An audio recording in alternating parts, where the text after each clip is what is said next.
Hello everyone, welcome back to the channel. In today's video, I'll show you how to create an account in Tooljet AI step by step directly from the official website. So let's get started. First, you can open any web browser. As you can see, I have opened the Chrome. Within the search bar, type the official Tooljet AI website. Then tap on the official page. Once you are on the home screen, you will see two options, login and book a demo.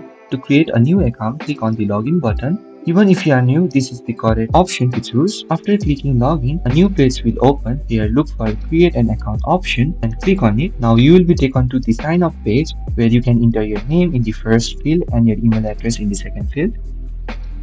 After filling all the details, click on the continue button. Depending on the Tooljet AI system, you will receive a verification email. You can just open your email. As you can see, Tooljet had successfully sent me an email. Click on it and then copy the verification code. Now come back and paste them at the field. Once done, it will ask you to create a passport. Make sure to create a strong passport. Once done, tap on the sign up button.